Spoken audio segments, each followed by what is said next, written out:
These days, politics might seem dirty, with candidates dragging each other down in an attempt to rise to the top, but political mudslinging is not new. It's been around for ages. There's just one big difference now. Thanks to social media, politicians can step up their negative campaigns with subtle tactics that might be even better at influencing us. And that can feel disconcerting, but fortunately, the better you understand what's happening, the better you can avoid being influenced. Now, there's a reason politicians sling insults at each other in the first place. Negative messages stick. They embed themselves in our brains better than positive ones. That's because we have a tendency called the negativity bias. Our brains are more likely to notice, respond to, and be influenced by negative things. And yeah, this is maybe frustrating, but it's likely a survival mechanism. Negative stimuli can be life-threatening, so we evolved to focus more on the bad stuff. Unfortunately, lots of campaigning tools take advantage of this. One of the most common tactics is the good old-fashioned attack ad.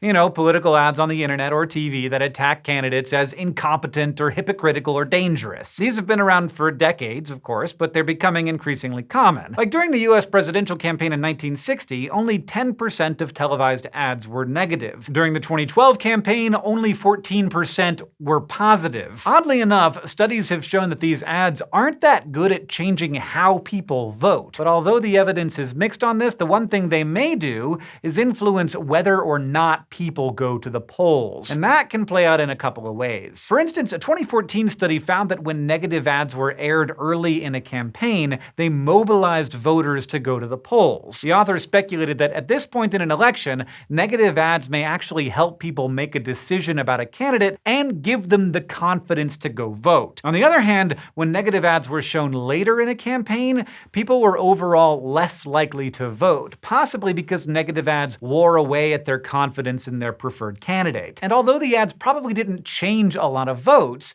influencing turnout can be a very big deal. Like if an ad gets your supporters to the polls on election day, or gets your opponent's supporters to sit out the election, that is a successful ad. But attack ads can also flop, and a major reason they can fail is because different people have various beliefs and personalities, so a message that resonates with one person could totally fall flat with another. That's why organizations came up with a tactic called psychographic targeting. The general premise here grew out of demographic targeting, which has been used in both marketing and campaigning for a long time. Basically, the goal of that is to calibrate messages to people's demographics, things like age, gender, ethnicity, and education level. Psychographic targeting, on the other hand, is micro-targeting based on personality traits. Traditionally, marketers and campaigns have used psychographics to make guesses about broad personality characteristics based on where people live or the TV program they're watching. For instance, they could make some generalizations about a given population based on what percentage of people were tuned into football versus, say, Iron Chef. And they could use those conclusions to target their ads to the populations most likely to buy certain products. But now, using social media, they're not just broadly targeting certain populations.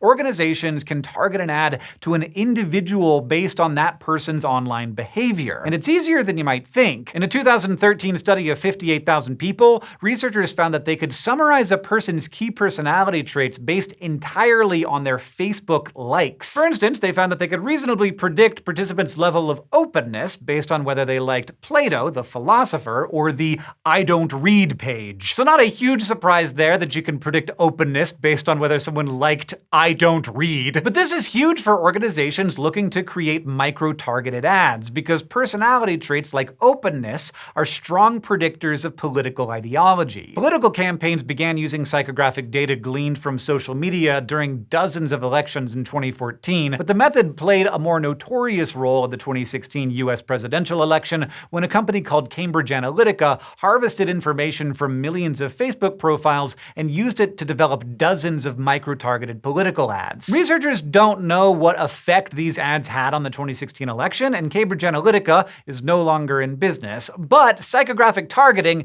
is still used by other companies. And with so much of our lives taking place online, we are more and more susceptible to this kind of targeting. Fortunately, if you want to shield yourself from being manipulated this way, there are a few things you can do. For one, you can check out your social media settings to make sure you're not sharing personal information with advertisers and other organizations. That may not solve the whole problem, but when you see headlines or ads that appear to demonize a candidate, you can do some research. research, like check if that source is credible and see what other reliable sources are saying. That can help you figure out if what you've seen is true and informative, or if it is misleading or even deliberate misinformation. Taking that extra step, being aware of our negativity bias, and researching candidate-specific policies can help you make sure you're thinking and voting as independently as possible. Thanks for watching this episode of SciShow, and if you want to learn more about the psychology of voting, you can head on over to our Psych channel and check out our video on how politicians are never just asking questions.